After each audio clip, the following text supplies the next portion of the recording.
Hello! Welcome to The Healing Artist. I'm your host, Freda, and friends, this is a place where we gently explore healing, spirituality, and what it means to be a human on Earth.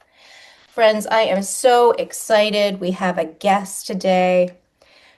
Christine Agro is a metaphysical authority, founder of the Intrinsic Energy Institute, and creator of Patriarchal Encodement, a framework that explores how cultural and societal conditioning disconnects women from their truth, voice, and power. For more than 25 years, she has helped thousands of people create lasting transformation through her original body of work, including intrinsic energy work, soul evolution, and chakra evolution. She's an award-winning author, TEDx speaker, and has been featured by the New York Times, Vogue Japan, and numerous other national and international media outlets. Christine, welcome to The Healing Artist. Thanks so much. It's so great to be here. I love your energy. Where shall we start? I have no idea. Well, part of the work that I absolutely love is dismantling the patriarchy. So let's start there. Yeah, I think that's a good place to start. It's so interesting the time that we're in right now, which, just seems so ripe for tearing it down. And the way that my work dovetails into it is that I always think it's like super important to do the external action, right? To be active in your community, to be active like with your voice and just pushing for change. And there is the internal work that we can do that dismantles it, anything really, but if we're talking about the patriarchy, dismantles it on the energetic level. And what happens is that, I mean, if you think of it like a stone wall, as you start to dismantle it and the energetic level, you're pulling out the stones that keep it in place. So you're starting to help it crumble in that larger vibrational dynamic, which I think, for me is just super powerful. Yeah, I agree. When did you begin to come to this work? So this work in particular, I I just went through a spirit pause. I don't know if you've had a spirit pause, but it's like when spirit is like, stop doing what you're doing. And it's like, what? Stop it? Like, what are you telling me? So I guess it was about 18 months ago. It's the second one that I've had in 30 years. And they're a bit, you know, you have to go with the flow with it because the message I got was that I was done.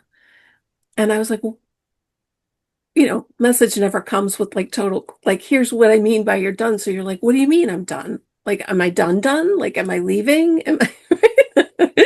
So I just had to basically move into an allowing space to just see like, well, what does that mean? And where am I going? And so I went through the whole spirit pause and I was still working with clients, not as heavily as I normally do. My teaching schedule had really dropped. I think I had one program running with just like my favorite people. Right? And I was working with this client and I'd been working with her for a little over a year, once a month. And, her energy was pretty consistent. Every time I checked in with her, there was, things going on, but fairly grounded. Um, and I called on this day for her appointment, and she was just like beside herself. And there was fear and there was panic. And I was like, whoa, whoa, like, what is happening here? And so she told me that her husband happened to be home, which he never was in other situations. So I was like, okay, well, here's what we're going to do. We're going to not do this today. We're going to reschedule, and I'm going to look at this in a grounded, clear space. So we did. And what I started to see was that when she got married, there was this encodement that came in. No matter how strong she was, no matter how individuated she was, it came in and it basically just, it was like a program that just said, okay, now I own you, you own me, your creativity is mine, your power is mine. And I was like, what is that? I'm like actually tearing up right now and like feeling, oh my goodness, I am along for this ride. Yeah, Yeah, I know what you're talking about. You know, not the specifics, but oh my goodness, yeah. I'm feeling it. Yes. Yeah. And so, I just started digging into it and, did the de-encodement work for her. We just moved a whole bunch of stuff out so that she wasn't operating on that. It was like an operating system, right? She wasn't running that anymore. Yeah. But then my personal thing is that I love, like, I'm a multiple Scorpio. It's like all over my chart. And I just love to find the depth of something. So Yes. I was like, ooh, what is this? Right? Like, ooh, this is something interesting. So I started looking at it and kind of, picking it apart energetically. And what I came to see was that it wasn't just a marriage thing. It was an encodement that was running through everything that influences, our voice, whether or not we can own our own truth, how we see ourselves, our self-image, our self-worth, our boundaries, whether or not we can set them. And, I started to see with women like, oh, this is the root of, I can set my boundaries, but I feel guilty doing it. Yes. You know, I can speak my truth, but I'm really afraid that something bad is going to happen to me when I do. Or Right? there's an It's like, apology in speaking the truth. I'm yes, or sorry. we, I feel. right? Mhm. Yeah, or we soften it, we couch it in a way. And so, there were these six areas that I sort of identified as places where this shows up so heavily, and then just started working with women on breaking it.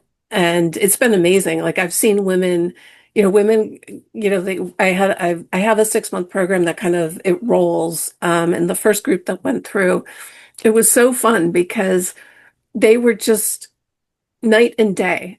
They're like, you'll never believe what I did today. And I was like, I will believe it, but definitely tell me. And it's like, you know, no hesitation in speaking what needed to be said. No, all of a sudden realizing, why am I doing all this work? Why am I carrying this for you? I don't need to carry this. This isn't my responsibility.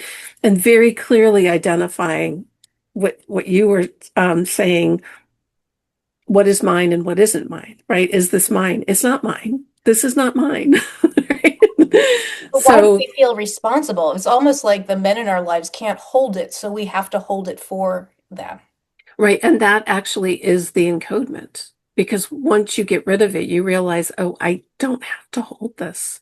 Right. Yes. But there's this underlying, this under, like, if, again, think of it as an operating system. You're not even aware that it's there, but there it is as a current, an undercurrent that when things happen, the immediate reaction response is, oh, this is mine to hold.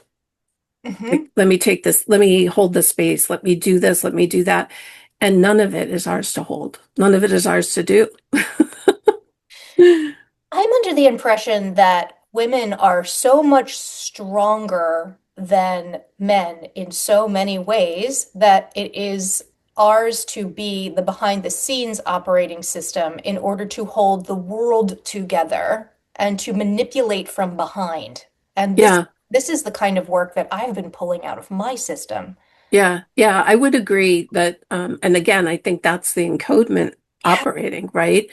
And women like the, I love what's happening on the planet, right? I mean, it's happening not just in the United States. I don't know if you've been following what's going on in India right now, and it's the young people who I love, right? They're just this group of beings that have come in just aren't tolerating any of it, right? They're just like, no, this is not, we're not doing this anymore. And, um, I think with the patriarchal encodement work, it's just been so fascinating to see how, like, the image I keep seeing is the tower crumbling, Yeah. right? It's just crumbling. And I don't, I always say too that once we see something, once we experience something, we can't go backward. Like, we just can't. You can't like pretend like you never saw it, right? I'm still in the stage where I often get caught off guard. My husband is one of my greatest teachers Hmm. in so many ways because I still am working on what you're sharing. Yeah. And Yeah. I watch myself work on it. And there's times when it's much easier than other times when I get caught up in it and I have to I stand my ground, but it's often painfully uncomfortable. Yeah. No, I get that. I mean, I get that. I mean, I still am working on it. I'm 60 years old. I know this information and I see it popping up in my own space and how I react and respond to things. And I just, our growth is never it's never one and done, right? It's not like we just like all of a sudden that's it.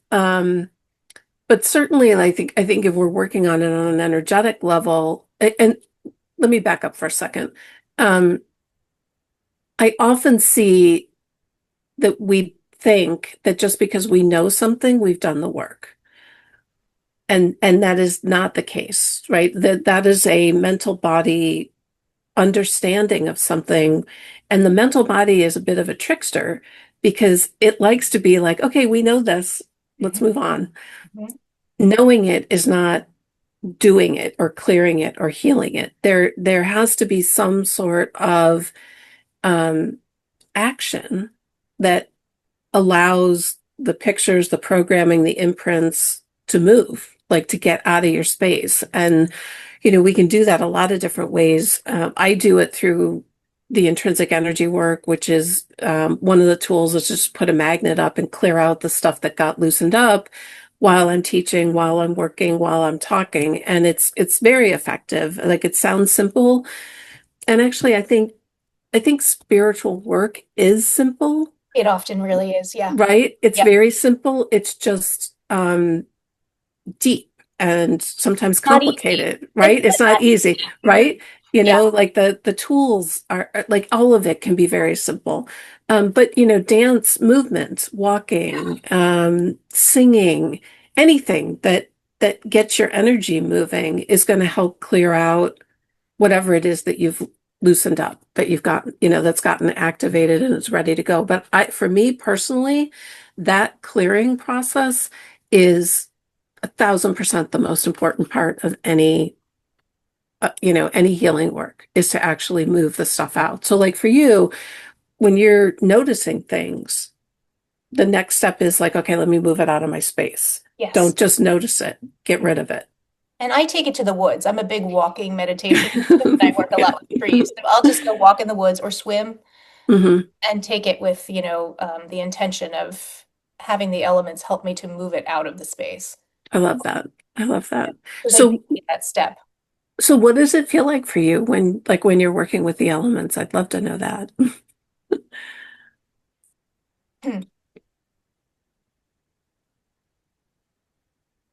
A deep sense of calm, feeling of not being alone, Mm, of knowing that spirit has my back, that nature is there for me, and that I'm part of the all that is. I'm part of the elements, and the elements are part of me. I'm part of you. mm, You are part of me. Like there's this oneness, that current that runs through all of us. It's not just mine to hold. So I have so much support. And then just saying, God, universe, source, help move this through me. Help this leave my body, mm. whatever is ready to leave. And like Yeah, I'm there for the work in a way where I'm patient. There's an aspect of it that's like, could we have the not the intense pain around this? Could you please help the pain dissipate? But if it takes many, many times of returning to let it go, I'm there for it. This yeah, lifetime and beyond. right, right, yeah. I'll take whatever. So yeah, I mean, what I've noticed with the process is that in my work, like when we're unaware of what it is that we're working on, we work on it through adversity, right? Like we have to have some sort of pressure, Oh, I love that. Yes. right, in order to get like to see it. Yes. But once we start to move it into the aware space where we're like, oh, okay, like that's a picture, that's a program, that's an imprint, that's patriarchal encodement. When we start to see it, the adversity, the pain of it starts to go away because we don't need that anymore which is why I say in my work, life becomes easier. Mhm. You know, it doesn't mean you don't have your challenges and you don't have the work to do, but all of that becomes easier because you don't have to do it with all of the right and it doesn't mean that if you're in that space that it's wrong. It just means there's like another place where you can step into if you want to, right? Yeah. I know, like I think about so I was married once before, and it was the absolute right thing to end the relationship. We it was amicable. We were both on the same page, and I wasn't emotional about it. I had actually set out an intention. If this relationship is coming to an end, I want it to end easily, gracefully, no drama, no, I just want it to end nicely. And that's exactly how it ended. But then he left the state to go work someplace, and I drove him to the airport, and I just like was sobbing. And I thought, like, what is this? And so I connected with my teacher who taught me the basis of this root of this work, not all of it, but the basis of it. And I was like, I don't like this is too much. And so she went in and she did some healing work with me. And I was like super calm and everything was great. And then I was sitting there and I was like, you know what? I think I really do need to cry. And so I watched like country western music videos until I like got something to make me cry. Right. So, I mean, sometimes we need that. That's a long way of saying sometimes we need that cathartic, emotional Release. reaction response, Yeah. right? Like sometimes so there's no right. I don't think there's any right or wrong in the way that we do things. I think my point is just to say there is another way, right? We don't have to do it with the adversity, with the pressure, with the hardness. If we can step into a place where we see what it is that we're working on. Yeah. Have you found in the work that you've done with women a root? Where does the encodement come from?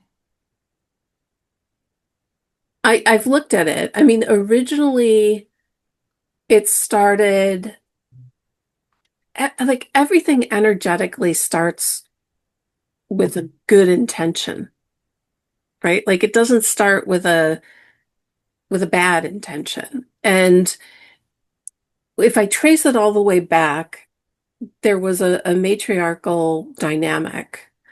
And as as a collective, we were like, we need to find balance.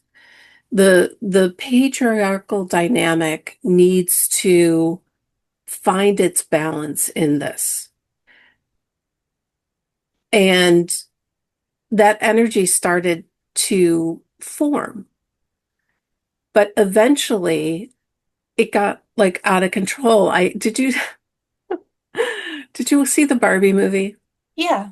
So when the Kens are like taking over Yeah. everything, right? I was like, the Kens are like they're just going wild, right? They're just like absolutely have lost their mind, and there's no grounding or anything to what's going on. They're just like all of a sudden they're feeling this.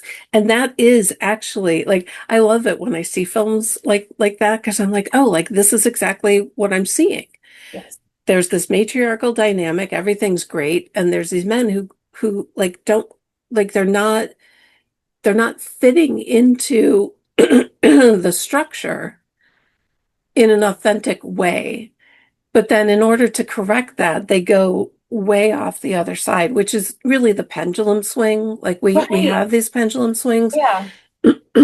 So, the energy eventually, any energetic dynamic will become an entity of its own, right? So it is an entity even in and of itself that is actually kind of parasitical. It's icky. It is, and it latches on and it draws off and it takes creativity and it's so um unformed, right? It has like I have a whole subset of this work that is for men.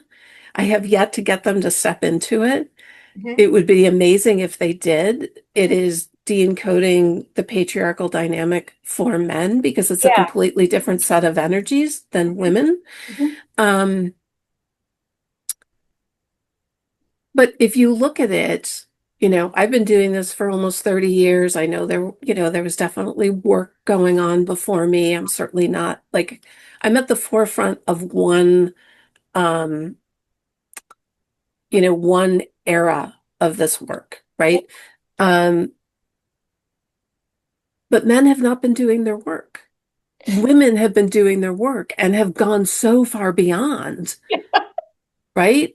And that's where we're at right now, is it's time for them to step up. And you see that in all of the community, like the conversations going on of this is not our problem, right? This women saying, this is not our problem. This is your problem. Mhm. You need to fix rape culture. You need to fix, these dynamics that are showing up, inequalities in the work, like wherever it is. Mhm. This is your problem to solve, right? So it's again, like here we are realizing, oh, that's not mine. Here, that's yours, right? But they don't know what to do with it. And I say, I know we're generalizing, it's not all men, Yes. but it certainly is many men. Sometimes when I talk with my girlfriends, we'll just make these broad sweeping statements and then we'll go, hashtag not all men. Right, right, absolutely. And I also want to say that, this work is not about hating men, No, no. right? This work is so much about us wanting men to step into who they truly are, men to do the work. And I don't even think they know what do the work means, but do the Correct. work is, doing that excavation to really discover, like, why do I feel this way? Why do I react and respond this way? Or they're at the place where I don't even think they realize that it's not okay. Like there's something off in the way that they meet the world. For the most part, the men in my reality have made the recognition that something is wrong and that it's time to fix it. And some of them have begun that exploration, and others are just at the point of deep grief, realizing Mm. that they can no longer operate from the same systems that they have been operating in. It's time to make space, and maybe there is something in the work that women have been doing for quite some time, but it's like only now starting to wake up. Yes, It's I know, which terribly is so exciting. exciting. I So here for know, it. I Welcome to the party. know. Yeah. That's I'm so funny. Yeah.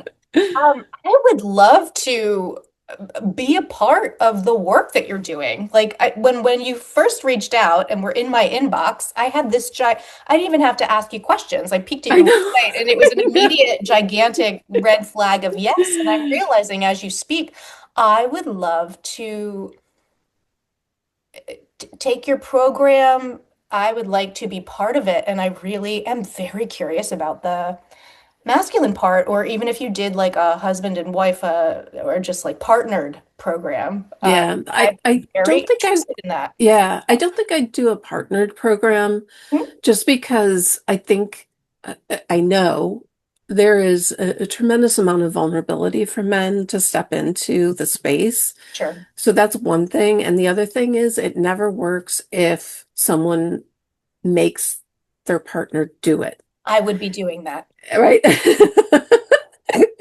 And I used to so early on I do animal sessions a lot of times, like if they've transitioned and people want to just have like that connection with them, or they're I don't know, there's a lot of reasons why people come to me to work with their animals, but the woman would set up the appointment and then she'd be like, oh, can my boyfriend, husband, partner join? And I'd be like, sure. And then they would be so skeptical and it would be such a difficult space to like work my way through.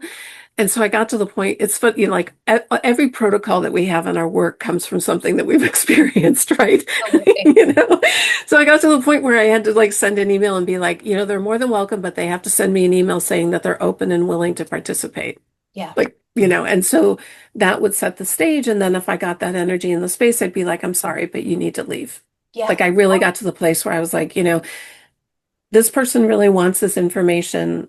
I want to give it, and I don't want to have to fight against whatever this is. Like I'm not here to fix this. So, I've kind of been just laying out the healing work as a smorgasbord at home. It's sort of just like, here's the buffet of options, right. and these things are all available. They've helped me in the following ways. So if you're interested in any of this, and like if it gets picked up, it does.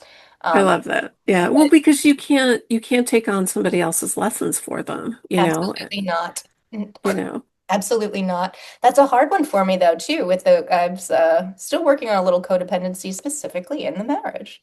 Yeah. Yeah. Well, because we see who they are as spirit and we so much want them to be that and we hold the space for that, Yes. and so and then again we carry that energy of like it's my job, right? You Because know. it's so beautiful. It's just that the world needs this light. I actually don't know if we'll ever see it in this lifetime. And Yeah, it's I don't not know. mine to like, Yeah. I mean, I do think that the younger generations, it's there. It's not there with all of them, but I know, I had a son and all of my clients were like, I can't believe you had a boy, right? Like just because of who I am and the work that I do in like raising women up.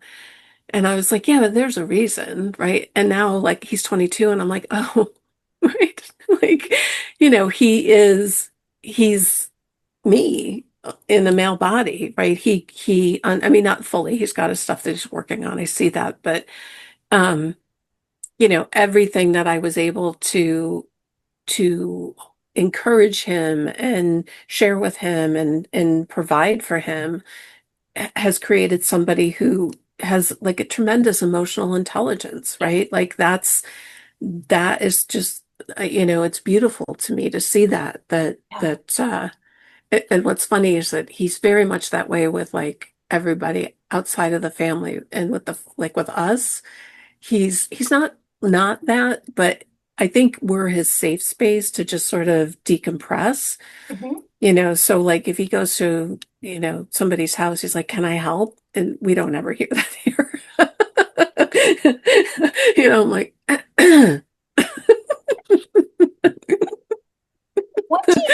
What do you think about so many non-binary folks coming in? well, I mean, I think that we talk about, obviously we talk about things in gender. I don't really, I guess I put it that way. I think the information is for everybody to fit in where it resonates for them, right? So, um,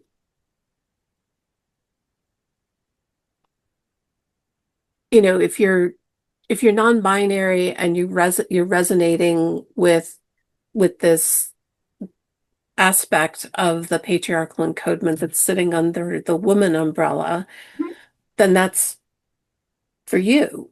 I don't know how else I don't know how else to. I'm kind of wondering if you've noticed, like, and this is a question, I'm not sure, but a lot Yeah, of, because we each have the divine masculine and feminine inside of us, and I had we a, do. Yeah. I mean, I still have distorted masculine, so that's part of what I'm still working with. But like bringing that together inside of me, I work a lot with working on a sacred union within Hmm. myself. And I'm just wondering, I wonder if these non-binary folks coming in already have that sacred union. That's a real question. I don't know. I mean, it's wholly possible, and very likely. And maybe, that is why I see with the younger generation that things are shifting and changing there so powerfully. Um, and there also isn't that same labeling. Yeah, the whole gender as a construct sort of thing. Although I guess just because of the label, I experience it that way. Like I think of, the divine masculine is above, the divine feminine is our Mother Earth. Like I think of them connecting in that way. But that's just a gender construct working within what we understand. Yeah, yeah. I mean, I that popped up for me about the masculine and the feminine. Oh, it popped up when I was doing something with yin and yang. Yeah. Um, and and I was like, the divine masculine, divine feminine, those terminologies aren't really resonating with me anymore. Like I have a lot of that happen in my space where things start to shift. Like that's what happened with the chakra work.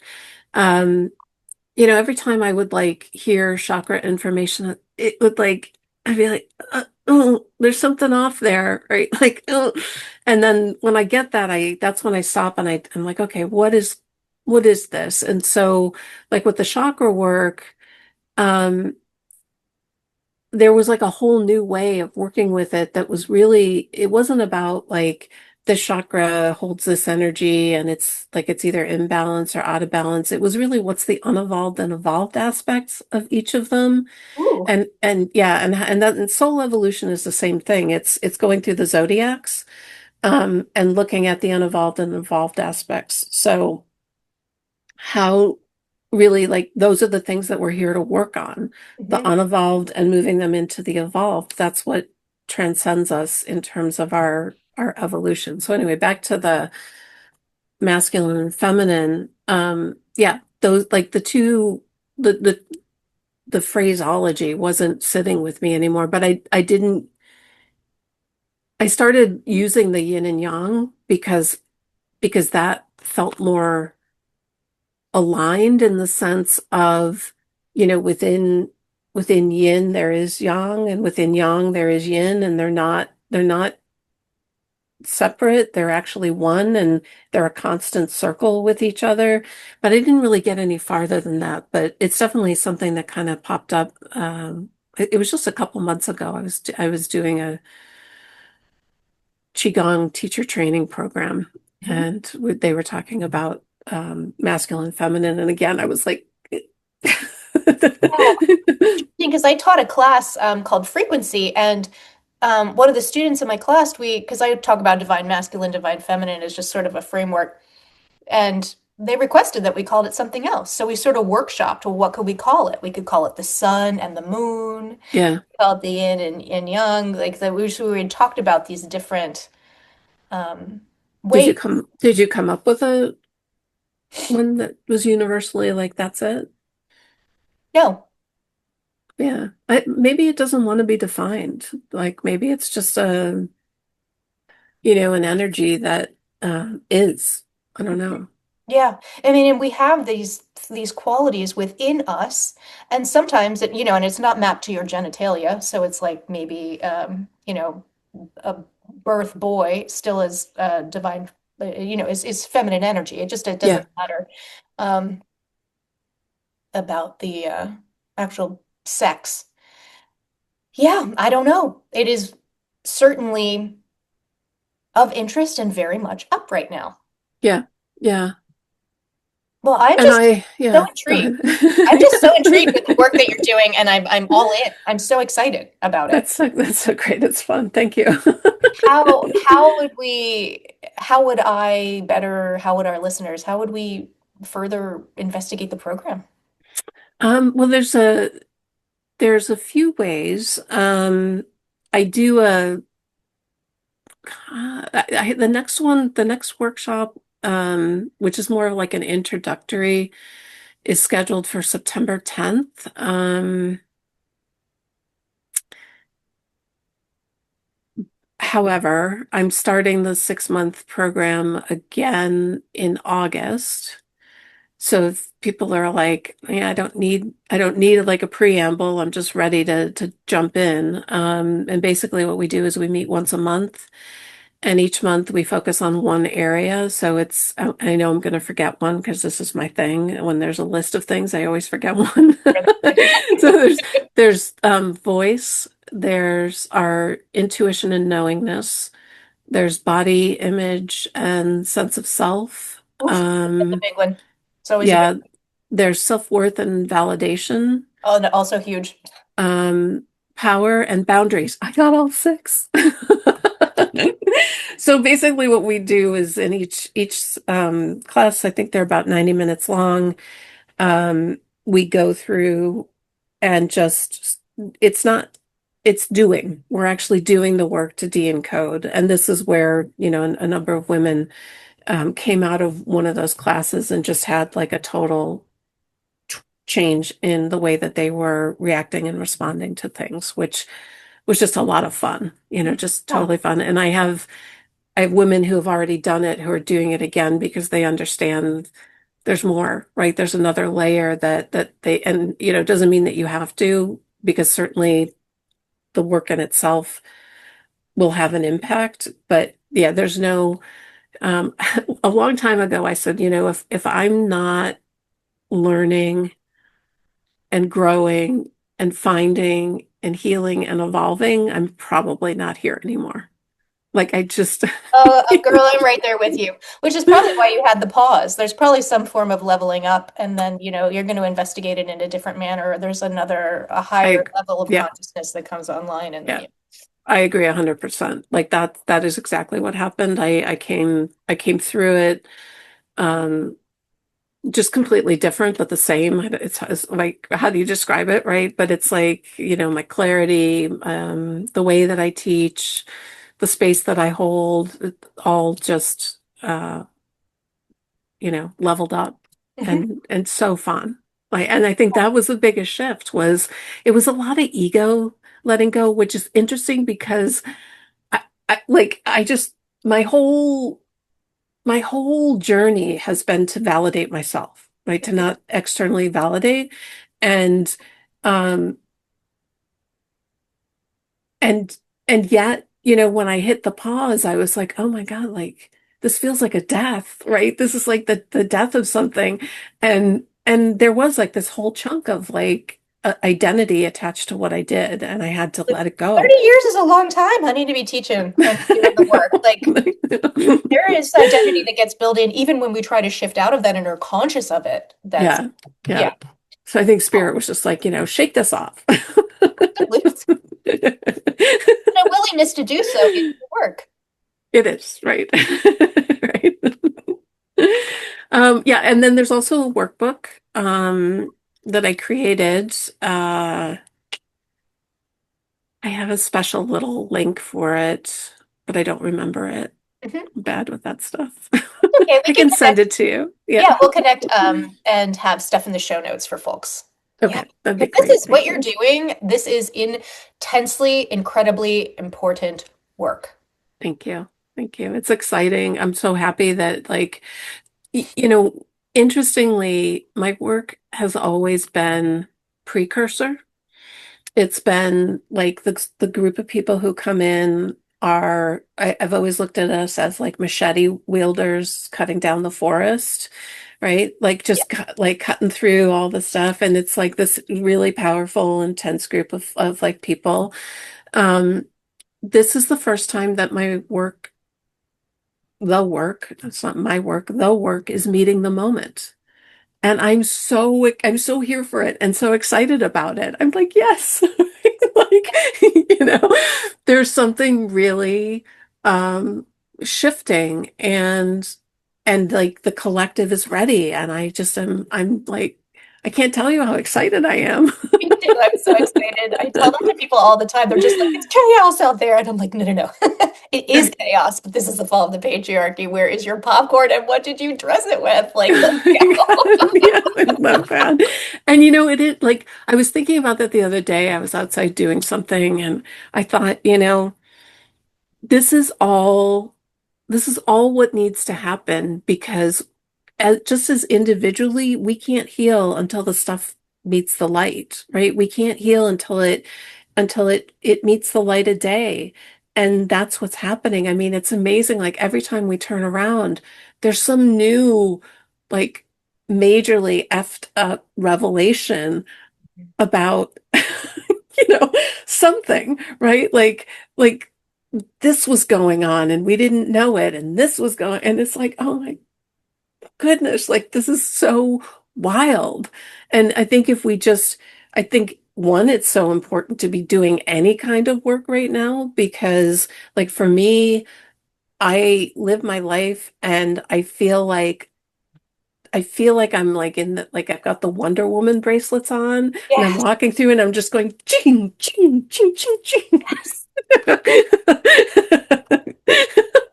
You know that scene in the Wonder Woman movie when they did the Wonder Woman movie that was in the earlier 2000s and like they're in the trenches. Did you get to see that one?